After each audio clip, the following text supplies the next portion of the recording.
De venir présenter mon travail ici, donc je suis très contente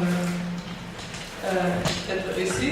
Et je m'excuse, je pense que je vais présenter en anglais, parce que je ne sais pas vraiment la terminologie et tout ça en français, je ne suis pas tellement forte en français, mais après si vous avez des questions aussi, je vais essayer de répondre en français si vous voulez. Ok. Je dis quelques mots. Donc, à l'instant, je travaille à l'Université de Helsinki. J'ai fait mon travail doctoral à l'Université de Tampere, l'Université à Finlande. Et c'était sur le fait de Sabar. Donc, je parle plutôt, et c'était fini en 2014. Depuis là, je travaille plutôt sur autre chose. Surtout la musique africaine en Finlande. Mais bon, je présente plutôt mon travail doctoral. Okay. So I will switch to English. I think you will understand. I will try to speak slowly.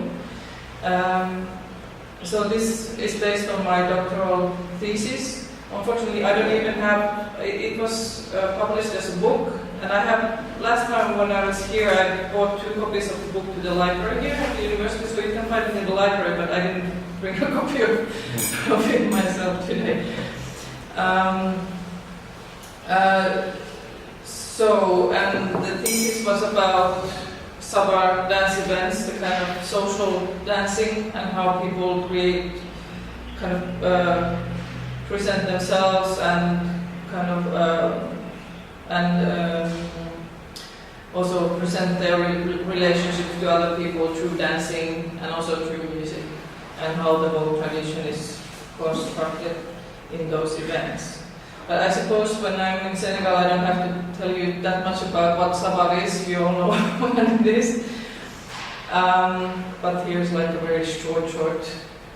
And so my focus has been on Sabar as social dancing, which happens in many kinds of celebrations, as we know. So these are these very short improvised solos usually, and there is this interaction between the drummers and the dancer.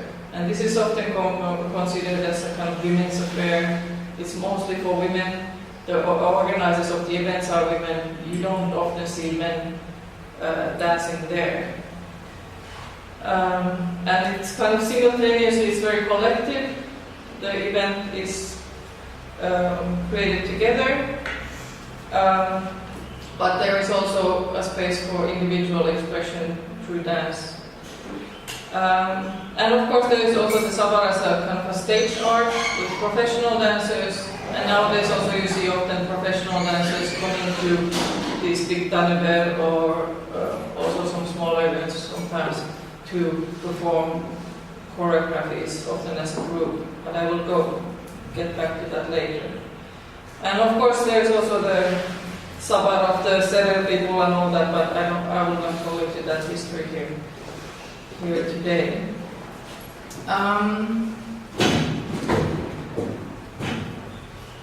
But in this presentation I will also talk a little bit about what has happened with this kind of professionalization of the dancing when Sabar has moved to theater stages. How is it presented there, and what has happened, and how is it also affecting the kind of dancing that we see at these social events, where anybody can dance, where you don't have to be a professional dancer to dance. Okay, I'm very bad at this computer. So many researchers have emphasized that Sabar dancing somehow breaks the rules of everyday life. There are women who kind of present themselves in front of others in ways that may not be considered appropriate in other situations. And in general, I suppose one could say that in monoculture, the performing, like putting yourself into the center of attention, is more of a lower class activity, especially something that the girls do. It's also a service for other people. So you perform to serve somebody else who is higher in a higher status than yourself. But then, true, because within the Sabar event you can break certain rules of everyday life. Several scholars have considered that Sabar dance events are very emancipatory for women because it creates a social space where women are in charge, unlike in everyday life. And I think this is true to an extent, but then again there are some rules that still apply, and that things that happen within a Sabar event that can have also significance in everyday life. And then on the other hand, the Sabar dance events, they have their own rules, like all kind of performances do. And often if you ask especially if you ask the drummers, like I've been interviewing several drummers and also some dancers, they always emphasize very much that you have to respect the rules of the tradition. You have to know the structures, how the Sabar event works, you have to know the rhythms, you have to know how to interact with other people, how to dance to certain rhythms, for example. And then, of course, there are also conceptions of what is acceptable behavior in that particular event. So I have heard in some situations that, okay, people have been dancing in a way that other people don't find appropriate. They have been showing their legs too much, or I don't know what. And this may then have also consequences in everyday life. People somehow break the rules, and these rules can be very relative to context. So there are things you can do at a tour or some kind of a women's gathering that you cannot do at a wedding celebration and so on. I suppose most of you might be aware of these things.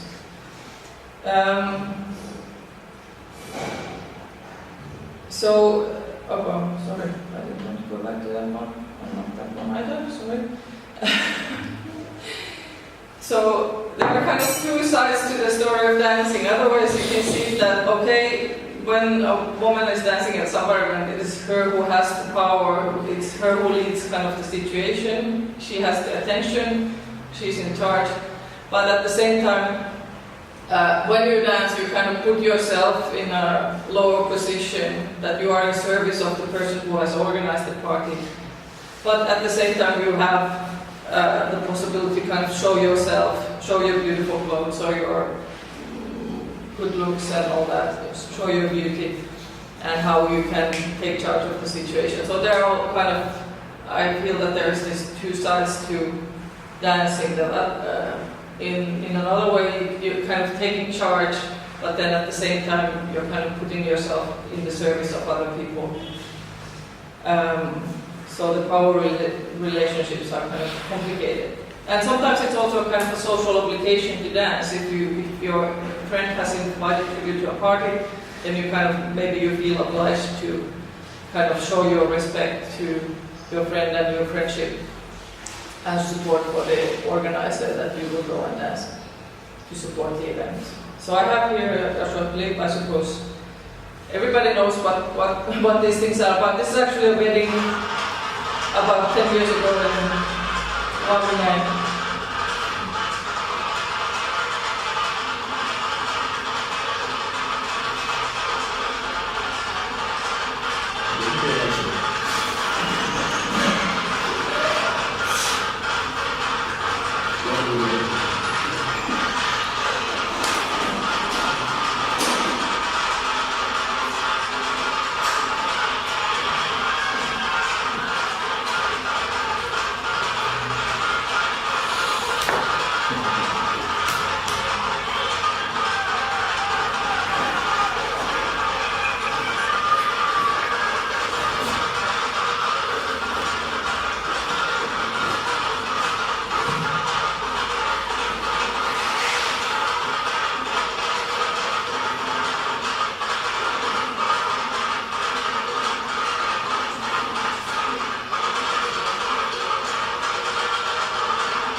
Okay, these are just kind of an interlude to one group.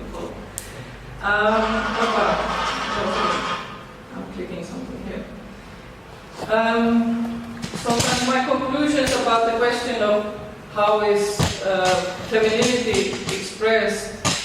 So I think for women, these dance events may offer kind of a break from everyday life, to meet with friends and have fun and all that.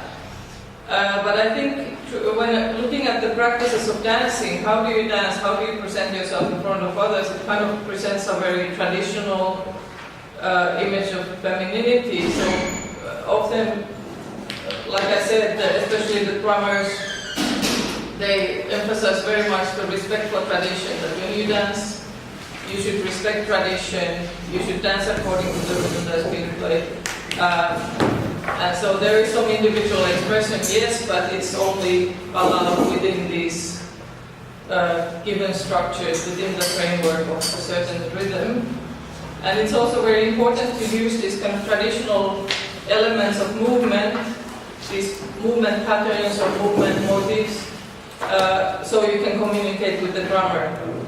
Because it is the dancer who leads the situation, so if you want the drummers to respond to what you're doing, you need to kind of dance something that the drummers can understand. So I think this aspect of interaction is very important. And also when you're dancing, you're kind of relating yourself also to the people who have danced before and who will be dancing, who are watching, of course. And as I mentioned, if you dance at a French celebration, it's also an expression of friendship, of solidarity. It kind of signals the willingness to also to serve others, which I would say is kind of something that's also esteemed for women in general. You're supposed to be hospitable towards others. You're expected to help others, to serve others. And also there's this kind of a practice of giving space. If there are, like in this situation, there were people sometimes coming at the same time, then usually one or the other gave the space to the other and waited for her turn. So there's also, unless there are some kind of conflicts between people, then they might not give the space to each other. But typically in these kinds of situations where the atmosphere is very friendly, there's not a lot of competition, so people will give space to one another. So everybody will get kind of their turn. And then there's also this kind of possibility to show yourself in front of others, to look beautiful, to show how well you can dress and how you can present yourself well in front of others. So I have in my PhD, for example, I used here Judith Butler's idea of performatives that she has defined as repeated stylizations of the body. So I think that also these kinds of activities, bodily activities, when they are repeated, it kind of becomes very much internalized in your thinking. So I think dancing is one of the very strong ways how to construct identities, for example, as women or as men.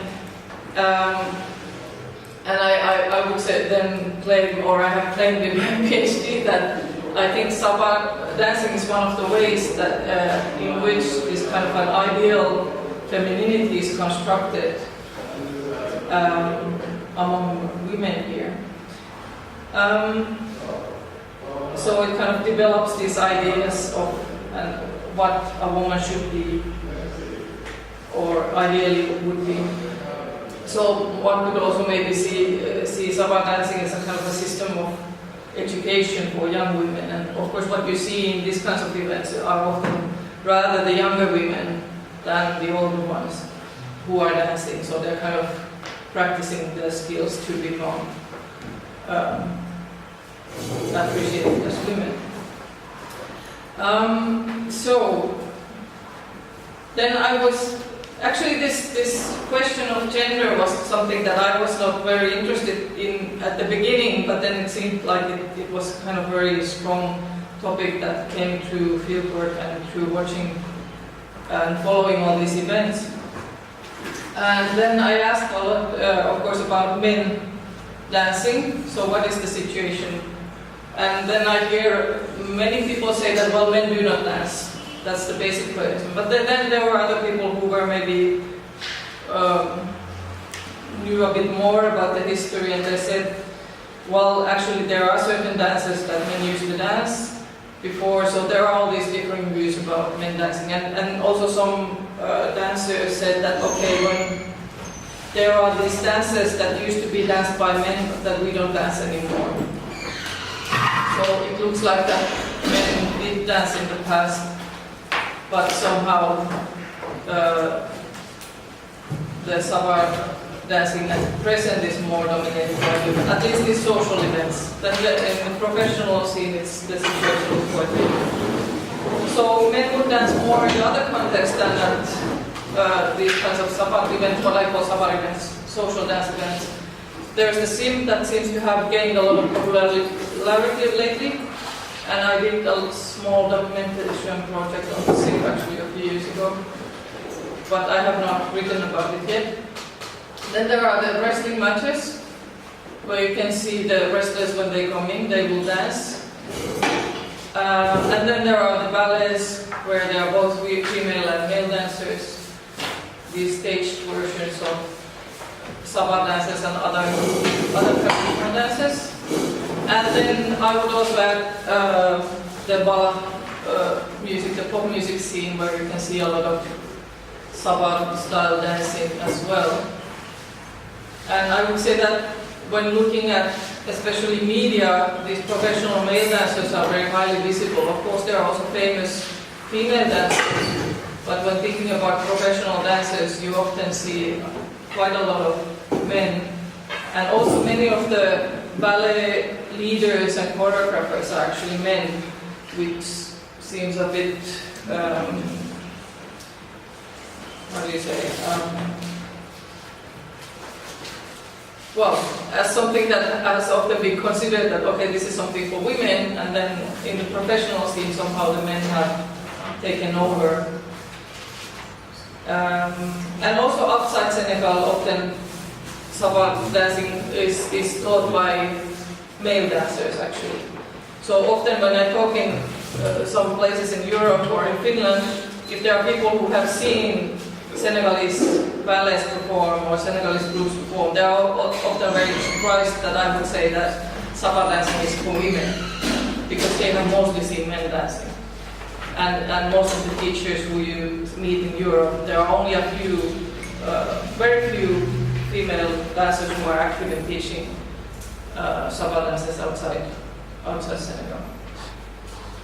So men have really kind of taken over. So I will say a few words about the ballets. I suppose this is also something you are aware of. So the dancing, Sabar dancing, among other ethnic traditions, has been institutionalized at least since the 1960s. And the model came from Russia and Eastern Europe, I suppose, to kind of create these dance groups who would present them Senegal or other West African countries outside of Europe. And the 60s was really the golden age of these things. I actually found some information about some Senegalese ballets also performing in Finland at these huge festivals where there were lots of groups coming from all over the world to perform.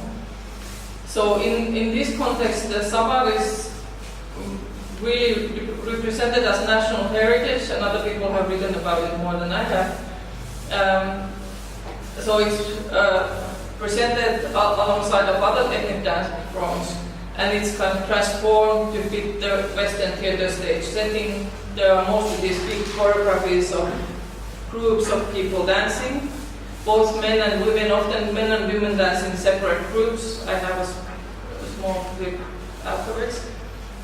There are often very frequent changes of rhythms. In Sabar events, one rhythm can be played for a long time, and then when people don't feel like dancing to it anymore, then the drummers will change. But in the same scene in the same dance scene, they might change rhythms, I don't know, 3-4 times. And there is a very strong drive to uniformity of movements. So it's supposed to be synchronized, and there is also a certain kind of standardization of movements, although there are individual styles still in the ballet groups as well. And there are some differences in style between men and women that remain, but I suppose it's kind of coming very close to one another. There is not that strong difference between men and women in this context.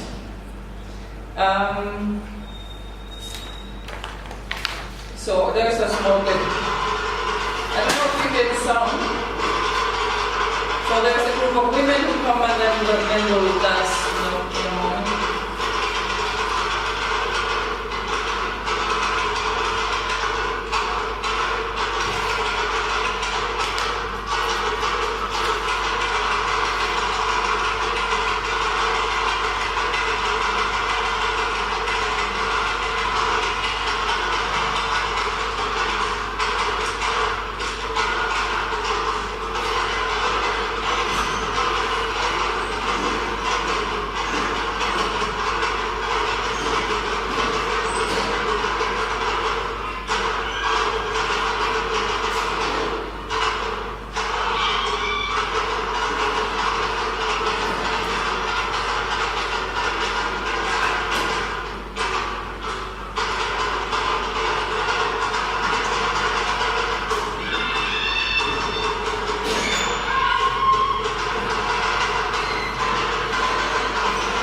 Well, this is quite old as well. I think this is from 2006, the National Ballet.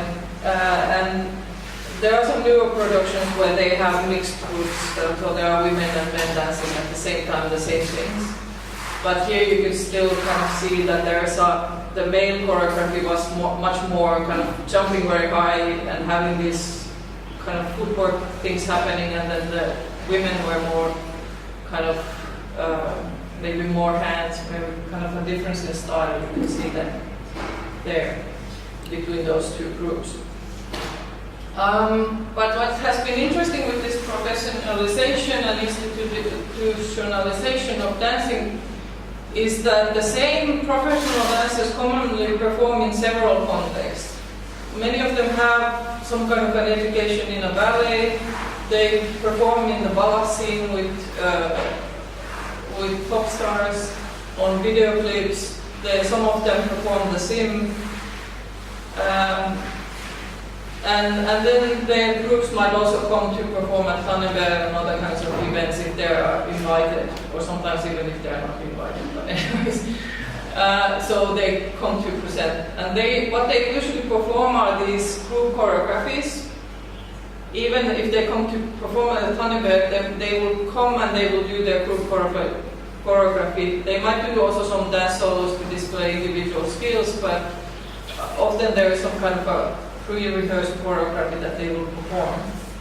And as dancing has professionalized, it has become attractive also to young men, because there is a prospect to earn money, there's the prospect to travel abroad. But still, I hear sometimes that dancing is somehow seen as effeminate, it's not very masculine. And it seems that there is also a need within the dance circles to emphasize their professionalism and also to emphasize masculinity. And I have been looking at some of the things, how this is done, how are the Sabar dances constructed all of a sudden as masculine? What are the means that male dancers use to present themselves through dance as men and not somebody who kind of uses this feminine form? So what I have observed, especially, but until today, is really this choice of dance rhythms. If there are male dancers, they usually are very careful about which rhythms they choose. Nowadays you see them dancing to Chebuchen, but especially Farujal is a rhythm that male dancers usually do not choose at all. But they will often choose a rhythm that is actually not from the Sabar dance events, but they might choose a rhythm from wrestling matches, like the rhythm Fuzz, which is nowadays quite popular, also women would dance it, but in 2005, 2006 it's something that the male dancers have picked up from the wrestling matches, and they started performing to the rhythm Fuzz. Or they might take some back from the wrestling matches, the back for the wrestlers, and they might dance to those. And then there's also rhythms like musical, which also comes more from the Bach music that has been then transformed back to the Sabar drums, which also male dancers often dance to. So they have been very careful in picking these kind of rhythms that do not have the same kind of associations to femininity than some other rhythms that like Chebuchen or Farujal. But then also, I suppose today professional dancers are somehow also considered experts of the Sabar dance tradition. And it seems that when there have been quite a lot of male dancers and especially male choreographers, these kind of masculine qualities of movement, this kind of force and speed and jumping very high, doing some kind of acrobatic tricks, they have then slowly been kind of transforming also to female dancers, that they have become these kind of aesthetic ideals for Sabar dancing in general, not just for male dancers but for everybody. And nowadays I can see with young female dancers that they often strive to a very kind of what appears to me a very masculine style of dancing. They like to try out some kind of acrobatic things, they want to jump very high, have a very strong kind of energetic kind of way of dancing. And then there is this development that especially at bigger events, these kind of choreographed dance performances start taking up space from this kind of improvised interaction between dancers. And this is something that some dancers also complain that, well, we need less spectacle, that we need less of these performances, we just want to dance. But this is the kind of improvised dancing, the kind of social bonding through dance is something that male dancers usually do not participate much in. But if they come to a THÈME, they will come, they will perform their group thing, and then they will just go away. So here's again one of my old videos, but I suppose you might recognize some of these people. So this is something that we might see at a THÈME. This is also in 2006, I believe.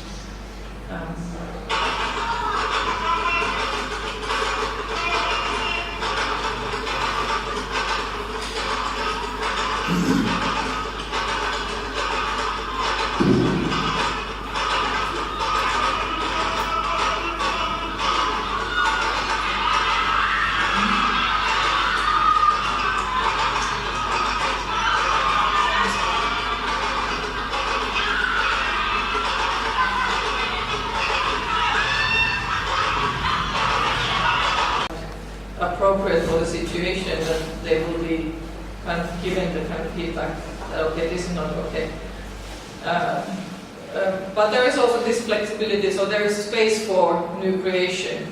And I think this is one of the reasons, because what I have seen, thinking about many dance traditions in Europe, many of them, they have been transformed to the stage, but after having transformed to the stage, they have kind of died out on the grassroots level. So I think in Finland, for example, we don't really have this kind of very live, a kind of a living tradition of folk dancing anymore, because it has been institutionalized, it has been transformed into these stage performances.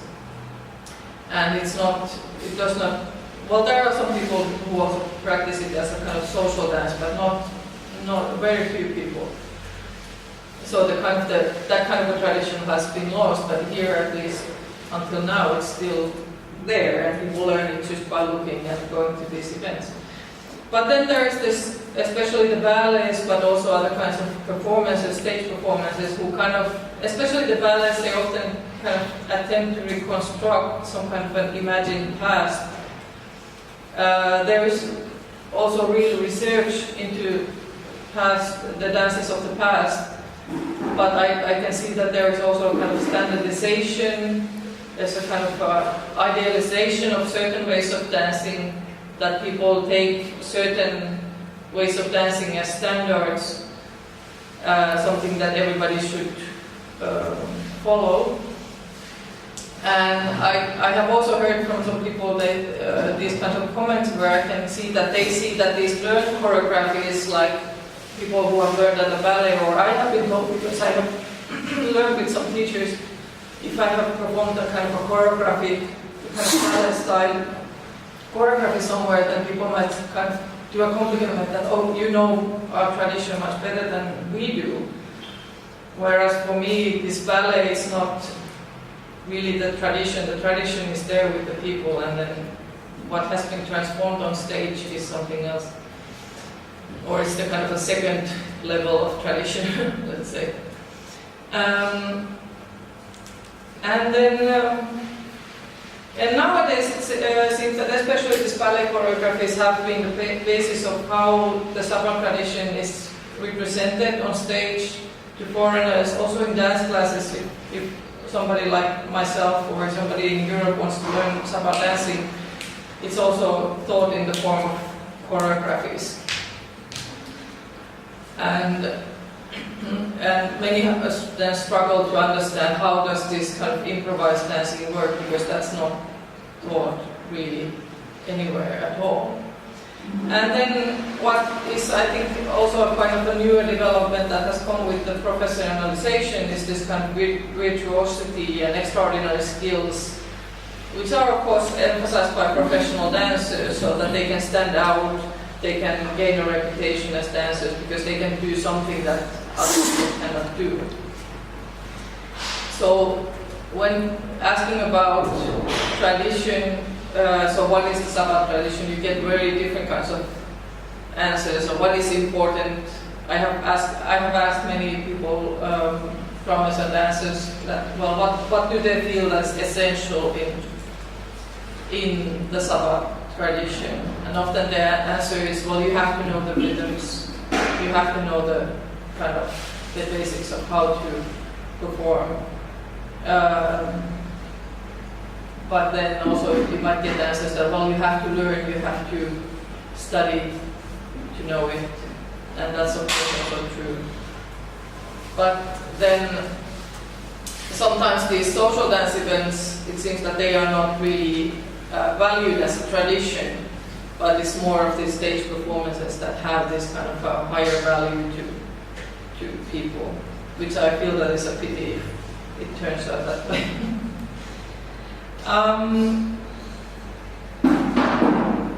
And also it has been interesting to look at the kind of public discourses that sometimes when people dance these improvised dances, or you can see them nowadays a lot on TV. Even 10 years ago you could not see Sabar dancing much on Senegalese TV, at least I don't remember seeing it. But now it has become quite popular, and there seems to be quite a lot of public discussion about it, and also the morals of dancing and all those questions have become very hot topics at time to time. so it's quite interesting to follow these discussions. And well, what I hope to do next myself also is kind of to broaden the view and look at, for example, the SEYE. Is there, for example, in the SEYE then a similar kind of construction of masculinity as I can see in the social Sabar dancing, that there is this kind of ideal femininity that's constructed, and if there is something that then corresponds to that on the male side. I don't know if you have ideas. But that's actually all that I have prepared. I have here, that's the title of, that's actually my PhD thesis, but it was published as a small book in Finland. And like I said, I have brought 2 copies of it to the UCAD library, so you can find it there. Otherwise, you can only order it from Finland. And there are also a few articles, for example, in the African Music Journal, but they are all in English, so if you can read English, you can understand. Okay.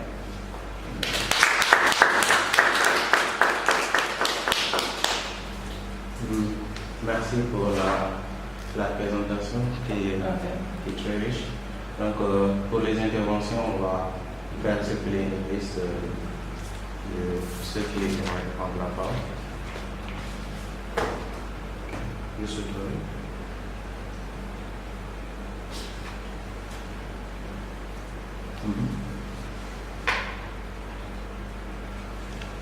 Ok, please.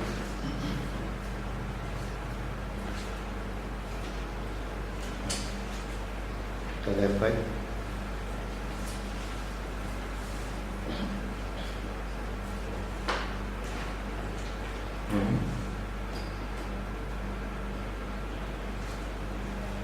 Sure.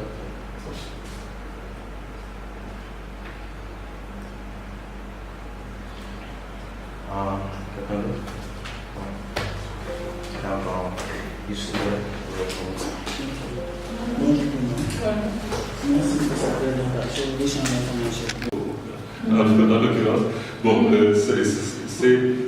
ça nous paraissait en tout cas être des moments où il y avait de la communication, il y avait de l'interaction verbale. Mais de moins en moins, on voit cela. Est-ce que c'est un constat qui est appelé? À quoi est vue la transformation? C'est voilà, les 2 questions principalement, la sexualité et le verbal.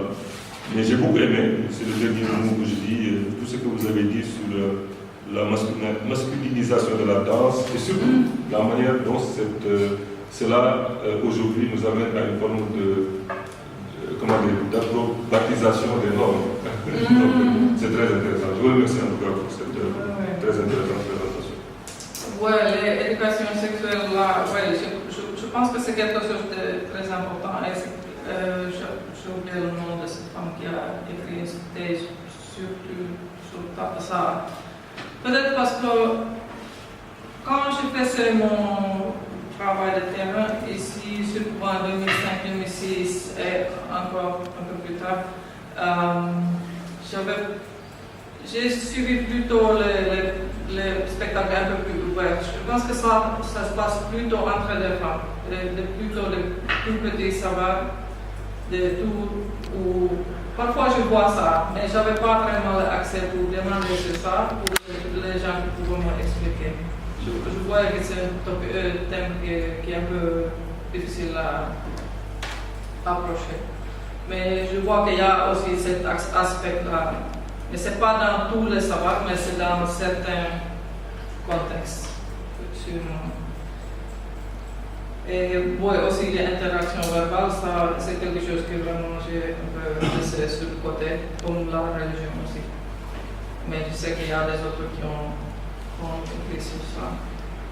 Pour moi, ce qui m'intéresse, c'est surtout le mouvement, ce qui se passe entre les musiciens et les danseurs, et aussi entre les danseurs, et comment ça évolue le langage corporel. Mais merci beaucoup, en tout cas, ça c'est très important. En face, par exemple, des tapeurs de tam-tam, souvent, c'est-à-dire que lorsqu'elles montrent, par exemple, leur sexe, ça stimule en fait les tapeurs de tam-tam. C'est-à-dire que non, c'était juste un débat entre nous en fait. Juste pour vous dire que par exemple, il va falloir que vous intégrez donc ce concept de sexualité donc, dans la danse Sabar en fait. Ouais. Je peux ajouter quelque chose. Dans les années, je suis venu à Dakar à la fin des années 70-80 pour la première fois. Et l'une des choses qui m'avait le plus choqué, il y avait un Sabar, c'était la première fois que j'en avais vu au village. Mais la première fois que j'assistais à un Sabar, où il y avait ce volet-là était tellement puissant, c'était là. C'est-à-dire que la danse s'appelait Obil Mbarkanyai. Et non, je vous assure, et les griots, tap, et les dames, elles vont juste devant les griots et elles se découvrent. Et moi j'étais choqué. Et c'est pourquoi la question de Mohamed, non seulement sexualité, mais l'identité de la danse, on a pensé que mais non. Par exemple, un Diola, un Serrère ne ferait jamais un truc pareil. Et donc, il y a une sorte de stigmatisation des Wolofs qui est née de là. Je me suis dit, ça, c'est quel type de danse, c'est quel type de culture, j'étais choqué. Et par ailleurs aussi, dans nombre de cultures ethniques au Sénégal, je crois que les hommes, ils dansent, mais dans des contextes peut-être très particuliers. Le contexte de la danse d'une manière générale, Sabar, les hommes qui y vont, généralement, sont perçus très souvent comme étant des homosexuels. Et donc, tout cela, ça veut dire beaucoup de choses. Et donc, encore une fois, il y a cette tension-là. Et ce qui explique la pertinence de ces questions, et ça, je crois que l'espace urbain, au fur et à mesure que j'y pense, je me dis que ce n'est pas peut-être l'ethnie Wolof, mais c'est peut-être le milieu urbain, qui est à l'origine de cette transformation. Donc, voilà ce que je voulais dire. Est-ce que je peux ajouter? C'est très tabou, mais dans ces cadres-là, tout ce qui était tabou dans la sexualité devient valable. Je peux rebondir sur ça.